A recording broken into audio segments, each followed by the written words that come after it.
Viņš deva gudru padomiņu, un malēnieši izdomāja kalendāru paši sev. Un galvenās vaininieces un darītājas ir rakstniece un mūsu galvenā malēniece, novadniece Māra Svīre, kura šodien ir kopā ar mums, un Jaunlaicines Muižas muzeja malēnieša pasaule vadītāja Kristīne Kurapati. Kalendāru atvērt palīdzēs Ziemeru pamatskolas folkloras kopa Drīveldreķi un Pakištāņa Inga ārste. Kalendāru atverot, kā tas ir pieņemts, iepazīsim dažus teksta fragmentus. Skeptiķi teiks, kāpēc vajadzīgs tāds malēniešu kalendārs? Vai tad nepietiek ar gadiem ierast? Ko par malēniešu kalendāra veidošanu mums pastāstīs Kristīne.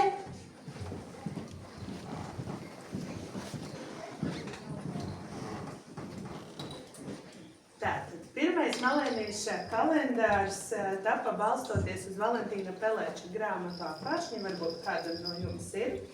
Un arī rakstniecei Mārai Svīrei šis kalendārs tika nosūtīts, un tad ar jūs atļauju nocitēšu frāzi no e-pasta vēstules. Ļoti laba doma saistīt katru mēnesi ar Valentīna Pelēča Apāršņiem. Ir ko lasīt un pārdomāt, izsmeļoša informācija par svinamām un atzīmējumām dienām, kā nevienā kalendārā. Skaistas fotogrāfijas, labi, ka to vidū Opekalna baznīcas bilde, kurai pienākās goda vieta, un bez tās nu nekā. Vienīgi nav ziņu, kam pateikt paldies. Paldies par domu izdot šādu kalendāru un kam pateikties par lielo darbu, novedot to līdz izdošanai un reālam kalendāram. Te jāpiemin, ka tiešām nekur neiekļāva savu vārdu, bet tieši šī veselīgā kritika pamudināja turpmāk no tā nebaidīties. Nākamo 2027. gada kalendāru varētu izveidot tādā pašā garā, izmantojot manu grāmatu, ja pulkstenis nenodos. Es justos ļoti pagodināta un priecātos. Tā nu es, saņēmusi grāmatu, zināju, kas man ir jādara. Sāku rīkoties, lasīt, veidot, atlasīt, bet kādu dienu mēs ar rakstnieci apmainījāmies gandrīz ar burtiski vienādām idejām par malēnieša kalendāru, proti no vieniem kapusvētkiem līdz nākamiem. Domāts darīts, darbi ritēja uz priekšu, es smēlos idejas no iedāvātās grāmatiņas un priecīgi ziņoju visu, kas izdodas par katru brīdi.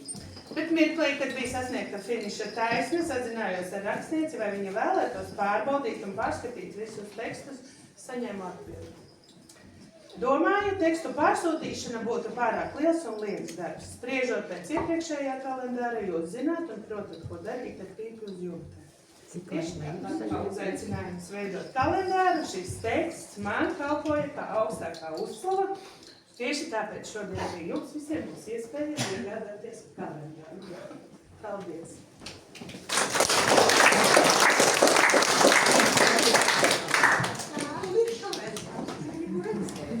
Jāsaka, šādā veidā.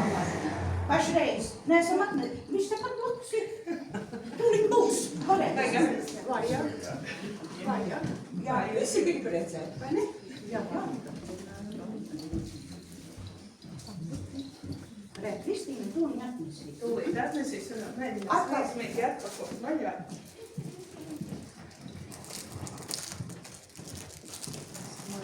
Uztraucos. Iepakot. Jā.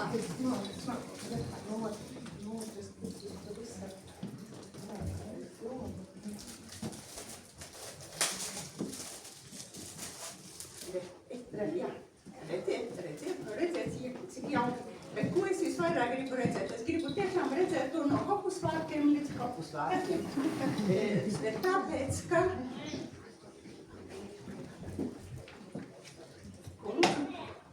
Jā, tāpēc, ka redziet, jums jau vai nu malēnieši vai kāds cits kalendārs ir. Un ja izdodu tagad tādu malēniešu kalendāru it kā, šim gadam, tad būs kāds jau ir nodzīvots. Priekš man tāds kalendārs. Nākamam gadam izdot kalendāru no janvāra. Ziniet, vesels pusgads jāgaida un nāks tie visi daudzie kalendāri un viss šajā brīdī. Un vispār, nu, nezinu, vai jūs to ņemsiet labā vai ļaunā, bet es tomēr sacīšu. Mēs galu galā esam malēnieši, un mēs drīkstam rīkoties tā, kā nedara neviens. Un tāpēc mums gads sākās jūlijā un beidzās jūlijā. Pagad, kā tad ir, vai tad ir pēdējie 13 mēneši? Jā. Ziniet, latviešiem, seniem latviešiem, esot arī bijuši 13 mēneši, tikai vēlāk viņi ir tā piekārtojušies pasaules kārtībai un pārgājuši 12 mēnešiem.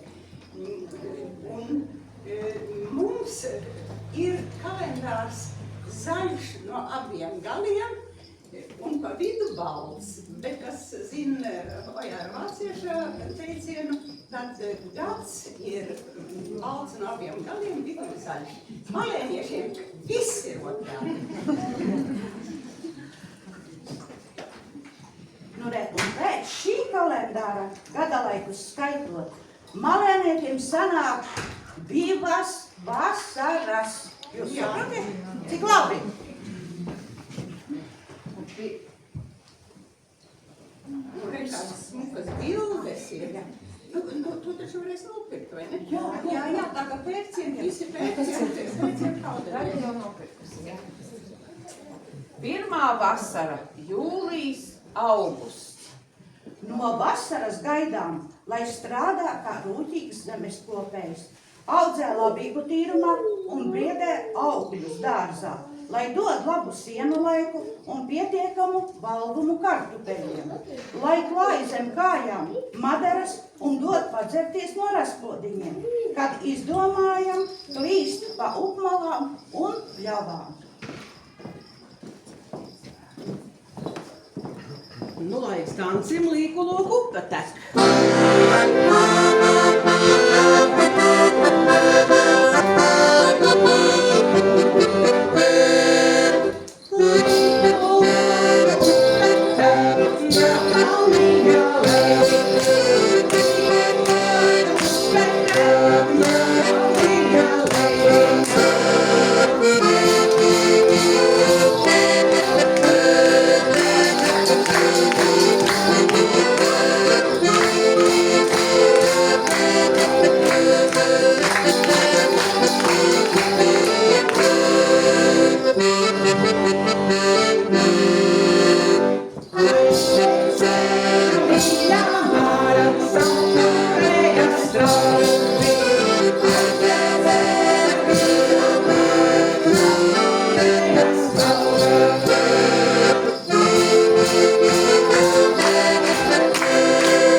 Septembris, oktobris, novembris.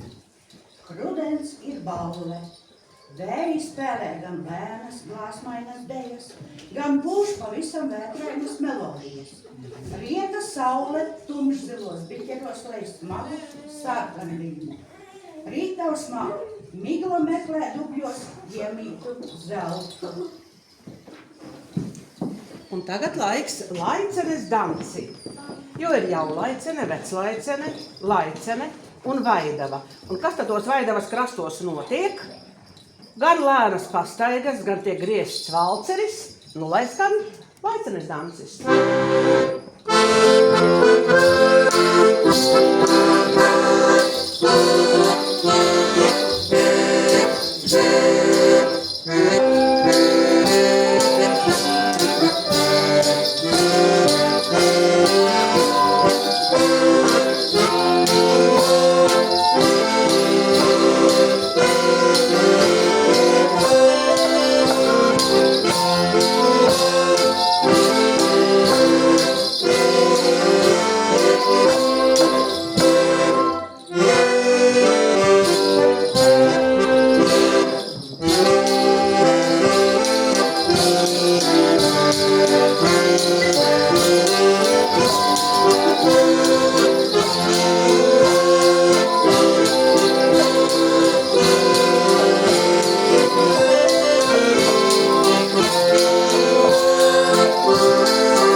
paliek nedalāma. Tāda, kāda tā ir tikai un vienīgi jaunlaicenē, veclaicenē, ziemeļī un malēniešu zemes malās, ko visu kopā mēdz dēvēt par alūksnes apkārtni. Visgarākā, visagrākā, visbaltākā, visaugstākā, gadu simteņos sarūpējot mums īpašo malēniešu gēnu. Nevien stipras veselības pamatā, bet arī domu un spriedumu patstāvībā. Un nu laiks vienam mazam punktierētājam papunktierēt. Nu, punktierētāji stāsti, nu? Labdien! Aicinu jūs visus šodien punktierēt. Viņš ir malēnietis, dzīvo gandrīz Alūksnes ezera krastā, un viņam dikti patīk vervelēt. Kas viņš ir? Tas esmu es, Lato Jānis no Alūksnes. Punktierēsim tālāk. Saka tā, ka visas upes tek uz jūru, bet mūspuses upes un upītes līdz jūrai īsti neaiztek, bet Alūksnes ezeram gan ir vistiešākās saistības ar jūru. Vai jūs zināt kādas? Tas atrodas 184 metrus virs jūras līmeņa. Dzirdējāt? Virs jūras līmeņa. Tātad Alūksnes ezeram gan ir vistiešākās saistības ar jūru. Punktierēsim, kā radies Alūksnes ezers. Ja neziniet, tad klausieties. Reiz senos laikos, tur, kur tagad atrodas Alūksnes ezers, esot bijusi augalīga ieleja. Šajā ielejā dzīvoši divi brāļi, viens bagāts, otrs nabadzīgs. Reiz pils pārvērtās veca vīriņa izskatām, nolēmis apskatīt pasauli. Vienam otram dodams gudrus padomus, nonācis pie bagātā brāļa, bet šis viņu aizveidīs ar suņiem. Nu veicītis nu gājis pie nabadzīgā brāļa, bet šis viņu uzņēmis cik labi vien varēdams. Drīz pēc tam bagātā brāļa dēlam bijušas kāzas. Dzīvu vakarā tas pats vecītis atnāk pie nabaga brāļa, paņem to pie rokas un uzved uz kādu kalnu. Tūlīt pie debesīm parādās liela tūce un nokrīt ielejā, pārverzama to ezerā. Tā vieta, kur nabaga brālis stāvēs, kļūsi par sausu un lielu salu, uz kuras vēlāk uzcelta liela pils, un no kā radās nosaukums Pils sala. Uz šīs salas nabaga brālis nometies uz dzīvi, kur pavadīs laimīgas dienas, bet bagātais brālis ar visiem kāziniekiem paši jau saprot, noslēdz, ka ir brūtas pleiburs un brūgāna cepure uzpeldējuši virs ūdens, no kā radusies Garā sala un Cepurītes sala. Mūsdienās Cepurītes salu dēvē par mīlestības salu, ja pie Cepurītes salas priestī kāda laiva, tad otra tajā laikā vairs priestāt nedrīkst. Tā jau saka, kur divi ir, tur trešais liekas. Un tagad piņķerīgākā punktierēšana. Reiz kādam malēnies puses puškunga bija nozagts vislabākais zigs. Viņš izsludinājis, ka zagļa uzrādītājiem, paskaidrots, kas tiks samaksāts 3 zelta rubļus. Gaidīs un nesagaidīs. Visi malēnieši klusē kā kāds. Tad vecais tortas kungu pamācīs. Raksti tā, zagļa uzrādītājiem tiks paskaidrots, kas ir lapekļu tupeklis. Muškungs paklausīs, otrā rītā skatās. Visi zemnieki mūžā nikni strīdas, kas īsti varētu būt tas lapekļu tupeklis. Un nemaz nepamana. Tur sēkmā sasiet guļ tas zirga zaglis, bals kā drēbe. Un tagad es būšu tas muškungs un jautāšu jums, kā jūs domājat, kas ir tas lapekļu tupeklis? Sakiet droši, kas tas tāds varētu būt. Kartupelis. Varētu būt. Laputis. Varētu būt. Grābeklis. Varētu būt. Nu, kā jūs domājat? Kas tas varētu būt? Es domāju, ka nekas. Varētu būt. Ziniet, līdz pat šai dienai to neviens īsti nezina, kas tas lapekļu tupeklis. Redziet, malēniekiem nauda nebija svarīga. Tie 3 zelta rubļi bijuši vai nebijuši. Mans punktieris par to lapekļu tupekli ir tāds. Tas varētu būt pēdīt, ar lapekli pat tupekli, vai kā mana vecmāmiņa agrāk esmu teikusi, atnešu dakteri bērniņu, tā dabūs arī tīgus rozgus. Nu gan, punktierēšana galā. Čumbā, čumbā, vairāk nāziņu un neiku. Un šodien manis rozgus dabūs jūs.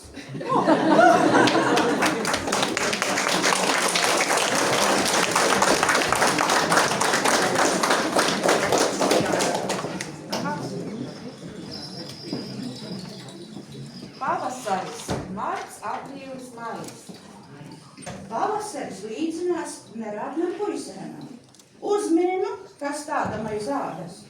Var tikai zīlēt.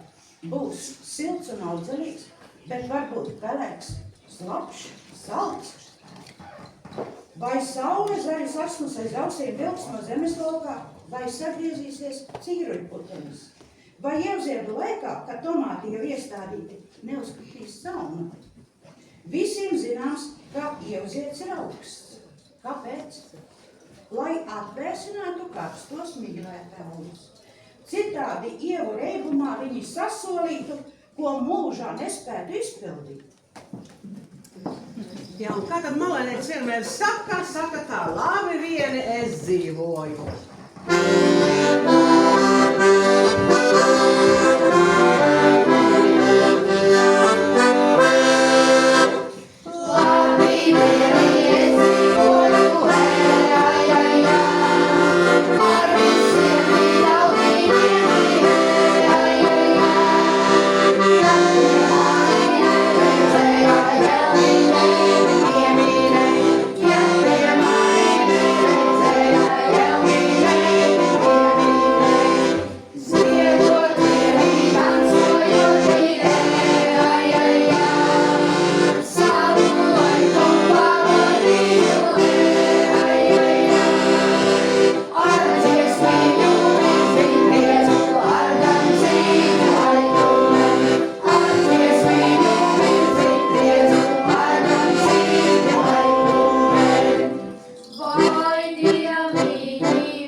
Vaimanājat, metat acis apkārt skate, ir mazas, ir lielas, skaistas malēnietes. Jā, es protu brudierēt, protu frēst un ēkelēt, protu kulainus un zaķes sadīt, protu šo to aizdēt un protu arī ceitināt. Tu Nu, ko tu teiksi, Jansi? gan da, Ko viņa prot? tu gan, Smalkus darbus viņa prot. Jā, tad tu līdz valodu zaudējis. Jā, no tik smalkiem darbiem. Nu, ko mēs vēl protam? es malku pagadītālēt daktupeļu čāsu un klātai lietu divas zaļviņu časnaku. Vēl protīs atrobutku kolku un vēl mazinā garšīga kručku putra. Pantagos sepu no 5 molā, bet glīnus no 2. Tu gan dikti daudz strādā, bet izskatās, ka daudz arī ēd.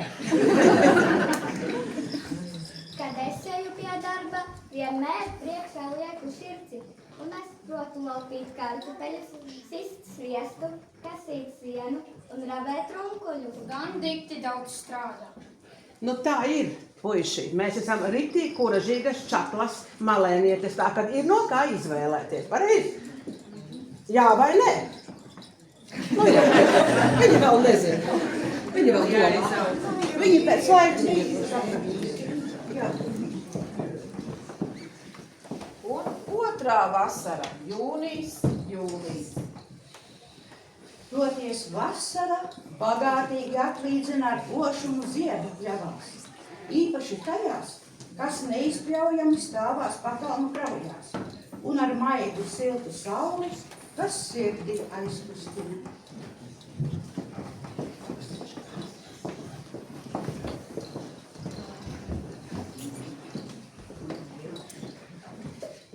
Nu, ja mēs esam Malēnijā un runājam par to Malēniju, tad kaut kam tā īsti jābūt arī tai malēnieša mēlē.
Sirsnīga pateicība drīveldreķiem par jauko uzstāšanu. Jā, un mēs varbūt pajautāsim jums, Māras kundze, vai jūs ziniet, kas tie drīveldreķi tādi ir? Kāpēc mēs tā sevi saucam? Drīveldreķi. Tā mūs sauc. Kas tā sauc? Nu, tā te arī runā šajā pusē. Tiešām es tādu vārdu gan Puiši. Ziniet, kājās, puiši? Nu, kas ir tie drīveldreķi? Varbūt jūs kāds ziniet, kas ir drīveldreķi? Satikušies malēnieši. Nezinu nekā. Tas ir riktīgs malēniešu vārds. Drīveldreķi te esam mēs, mazi, kustīgi bērni. Drīvelē vienā baltā gabalā. Un redziet, viņi jau nevar vairāk, viņiem jau ir kaut kur atkal jāskrien. Un ko gan mēs jums varētu dāvāt šodien no drīveldreķiem? Tādu, protams, malēnieša gaismas maisiņu. Jā, bet nu tādu, lai var taustīt. Mazu dāvanu maisiņu, jeb gaismas maisiņu, kurā iekšā ir mazi stāsti par mums. Jo mēs sakām tā, kas uz ceļa tam jojīt. Ja tu esi kaut ko sācis, ir jādara līdz galam, vai ne? Tad vēl, malēniski, nu, mums iet kā iet. Mēs sakām, nesaprašana gūdalīta. Jo nav jau kauns nezināt vai nemācīties, ir kauns negribēt to darīt, bet mēs to darām. Un vispār mēs esam kuražīgi, oputni ķeneri. Un tāpēc, puiši, lūdzu, sveicam garīnieku.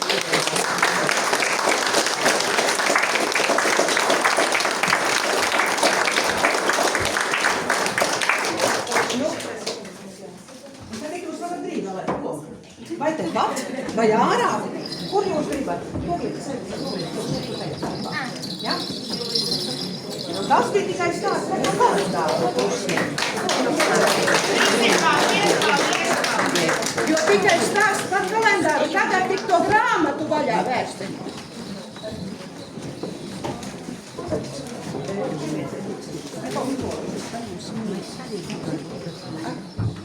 Viens.